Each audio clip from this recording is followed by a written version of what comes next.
I sat quietly by the door with a shotgun in hand. Halloween had just arrived, and I anxiously awaited the yearly session of trick-or-treat. As always, I'd turn off all the lights, boarded up the windows, and removed any door signs. It usually did the trick, yet I was on edge. My only window into the outside world was through a tiny peephole in the door. It was enough to witness the hundreds of tiny creatures walking around on the street, all dressed up in various disfigured costumes. "You better stay the hell away from me," I mumbled to myself.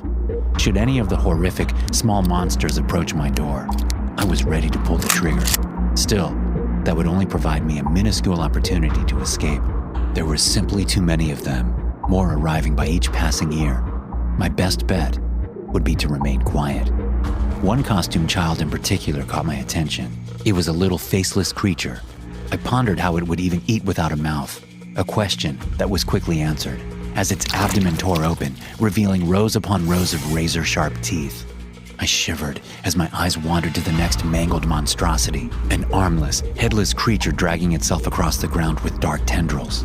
But something else existed among the hellscape before me, something moving differently from all other things. A kid. For reasons I cannot comprehend, a child had ventured into the broken world of Halloween, futilely trying to escape. He wasn't screaming, nor calling out for help. He was simply trying to get away. I just sat there in awe for a few seconds, trying to possess the reality of what I was witnessing. My first thought was that it had to be a trick. Then he tripped. With that, something deep within me awoke, an instinct I hadn't felt in years. Without hesitation, I barged out through the front door. The kid wasn't far away, just across the street. But I had absolutely no confidence that either of us would make it back inside alive. Still, I had to try. I ran through the masked figures, each of them looking like children dressed in creative Halloween costumes. Within a few seconds, I made it to the kid. But before I could pull him up, one of the creatures lunged at us, ready to strike. I pulled up my shotgun and pulled the trigger. Its head, which looked oddly similar to Mickey Mouse, blew open. The creature fell to the ground, but it still wasn't dead. It just lay there, dragging itself around, trying to grasp onto us. Before another one got the chance to strike, I pulled the young boy up from the ground, and we retreated back inside my house. We'd escaped, but it had come at the cost of my hideout. They knew we were inside, and it wouldn't take them long to break through the door. "Why the hell did you go out there?" I asked. We were going home for curfew, but the monsters came earlier this year," the boy cried. He couldn't have been older than 10, and wasn't in particularly good shape. "Where are your parents?" he just cried. "They're dead. The monsters killed them." They were already hammering on the door, desperately trying to break through. Despite their childlike appearance, they were unfathomably strong and intelligent. "What are we gonna do?" the child asked. But my mind couldn't function fast enough. Instead, I just wondered how it had all come to this. The very first creatures had appeared years earlier. We'd just celebrated Halloween like normal. Decorations covered the neighborhood, and children were running around in hundreds of different costumes. I'd made custom candies that looked like blood-filled syringes. It was just Jell-O inside a plastic tube, but the kids loved it. But that very year, one of them went inexplicably missing. There hadn't been any adults present at the time of the disappearance, but according to the other kids around, there had been a faceless child wandering the streets among them. At first, they just assumed it was an incredibly cool costume, but as the skin started sloughing off its body and tendrils started growing out from its head, they tried to escape. Unfortunately, one of the kids got caught up in the tendrils and was left behind, never to be seen again. Of course, the government called these kids out as unreliable eyewitnesses and started their own fruitless investigation. As the next year rolled around, adults were required to accompany their children on their yearly round of trick-or-treat. Alas, that year, even more children and adults alike vanished from the face of the earth. Then the next year, and the next. It took far too long before we realized exactly what was going on. Halloween became a forbidden holiday, with a mandatory curfew after 5 p.m. For years, those who remained inside were mostly fine, but those dumb enough to venture outside in the dark on October 31st hardly ever came back. "What are we going to do?" the kid asked again. Just moments ago, I'd saved his life. Though I feared our safety would be short-lived, I had to come up with a plan before the monsters broke through. Had my family still been around, I wouldn't have even opened the door, but they were among the first victims, and I had nothing left to keep me alive. My first idea was to leave through the back door, but then we'd surely get caught in the act. I had to find a way to save the child, even if it meant my own demise. After a moment of contemplation, I decided to go with the only feasible chance of escape. "Come on, kid. It's time to get you to safety." I led him through the back door with only a minute left before the creatures got through. "You know the neighbor, Mr. Jackson?" I asked. The kid nodded. He was one of the few to grant strangers refuge in his house during Halloween. He typically locked the door once nightfall fell over town. But if I distracted the monstrosities that occupied the street, the kid just might have a chance to gain his attention. "I want you to run over to his house, climb up the drain pipe, and knock on his bedroom window. Can you do that?" I asked. Again, he just nodded, panic rising through his body. "What about you?" "I'm gonna stay here, buy you some time.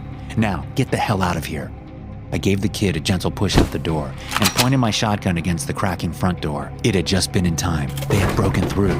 I fired around at the first monster, which pushed them all back outside, if only for a second. Still, the shot was loud enough to alert every single monster crowding the neighborhood.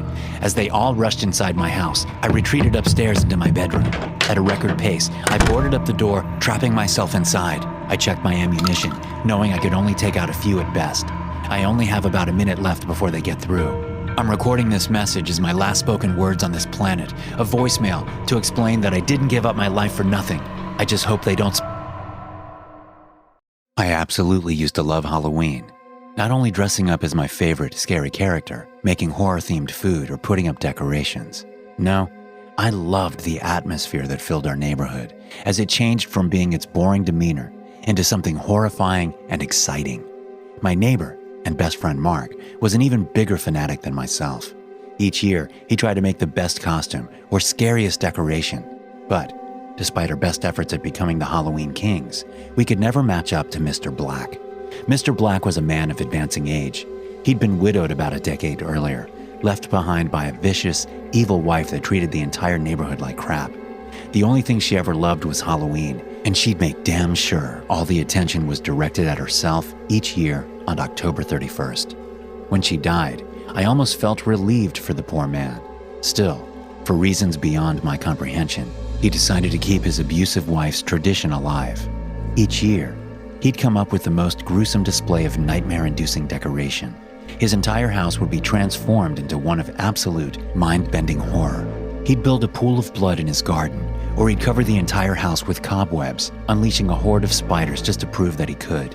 It was as beautiful as it was disgusting. How he constantly managed to outdo himself brought great joy to the rest of the neighborhood. Unfortunately, Mark couldn't stand it. He's a damn attention seeker. Always has to be in the spotlight every fucking Halloween. For years, Mark had tried to outdo Mr. Black. He'd spent thousands of dollars in preparation, planning for months ahead of time, only to be blown out of the water by Mr. Black. What was even weirder was that each time, it would only take Mr. Black a day to set everything up, which enraged Mark beyond anything else in life. In 2017, Mark even restored to renting animatronics that resembled crawling corpses. He littered his yard with the things, letting them scream and pull themselves around. He was so confident that year. And even as the 30th of October rolled around, Mr. Black still hadn't put up any decorations. When we went to work the next day, on Halloween itself, Mark was beyond himself with joy. He'd finally done it, and he just wouldn't shut up about it. It wasn't until we got home later that day before we saw the horrors taking place in Mr. Black's front yard. In the span of 8 hours, he turned it into a literal graveyard. Muffled screams were coming up from the ground, with bells that were attached to strings, leading into buried coffins. They rang as people gathered around in awe from the sight. Those brave enough to traverse his yard were invited inside for a tour. Mark and I joined, and quickly realized that Mark's pathetic animatronics were nothing in comparison. Because inside the living room, Mr. Black had created a makeshift morgue, full on with mortuary refrigerators that rumbled around as if people were trapped inside. Mark was pissed. He couldn't believe it, and to be fair, neither could I. He swore then that he'd figure out how the hell Mr. Black managed to pull off these incredible feats each and every year, at such an advancing age, and without any help. How does he do it? Have you ever seen any trucks or workmen outside his house? Mark asked. I chuckled. Nah, but come on, he's retired. He probably gets it done while we're at work. Still, Mark didn't believe it. That guy's up to something. Next year I'm going to stay at home and figure it out. A year passed, and Mark actually remained true to his word. On the 31st of October, 2018, he called in sick to work. I sighed once I found out, surprised at how seriously he was taking it. Then, at around noon, I got a frantic and excited voice message from Mark. I knew it. I freaking knew it. You won't believe what I just found. Mr. Black is a depraved monster. I'm going to call the... The voice message was cut short, so I tried to call back. No response. After the fifth or so missed call, I started to get worried. There was absolutely no way Mark would have given me any peace if he truly found something.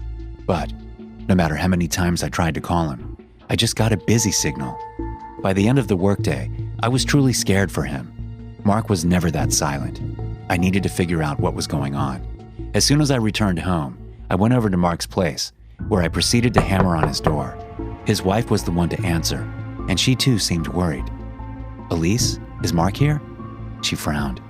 He went out to run some errands a few hours ago, but I haven't heard from him since. I thought maybe his phone died, but he should have been back home by now. Mark hadn't told her about his plan to investigate Mr. Black, mostly because she would have been pissed, but I had to come clean. If he was truly missing, we needed to call the police. While Elise explained the situation to the cops, I went over to talk to Mr. Black myself. It was already getting late. Both children and adults had gathered in front of his house, ready for the yearly tour of horror. That year, his yard had been turned into a field of tall grass. It was so dense we could hardly see his front door.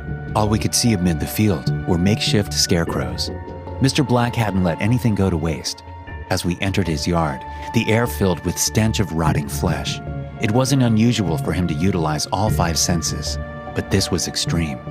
Mr. Black, do you have a moment? I asked. In a minute, old friend, after the tour. He just shouted back as he led the people inside his home. I remained outside, disturbed by the odd smell. I moved some of the grass apart to inspect the scarecrows. They were horrifying, covered in old rags with bits and pieces of skin visible through the holes. They didn't even look like props. After a moment of hesitation, I reached out to pull off the scarecrow's mask. What I saw sent me falling to the ground in shock. The scarecrow wasn't a prop nor a doll. It was an actual corpse. "Oh, God," was all I managed to get out as I stared at the decomposing body. Once I'd partially regained my senses, I started checking the other scarecrows. Most of them were beyond rotten, skeletal corpses that had perished long ago. But once I reached the last one, I immediately recognized the clothes. With a trembling hand, I reached to take off the mask. It was Mark. His throat had been slit, and he'd been turned into a flesh-filled scarecrow. I stood before the body of my former best friend in shock. All these years, Mr. Black had created what seemed like impossibly realistic decorations. It had all been real. The blood, the cadavers, the screaming. We'd all been oblivious to it. The police arrived shortly after, alerted by Mark's wife. They quickly stormed the house and escorted all the guests outside. But Mr. Black himself was gone. He was never seen again. I don't celebrate Halloween anymore, nor does anyone else in my neighborhood. For us, the 31st of October is just a painful memory of what we let happen under our noses. But if you see a new neighbor with decorations that seem just a tad too realistic, stay away from them. It might be Mr. Black. Thanks for listening. If you enjoy these stories, be sure to subscribe to the podcast and check out some more of my episodes here.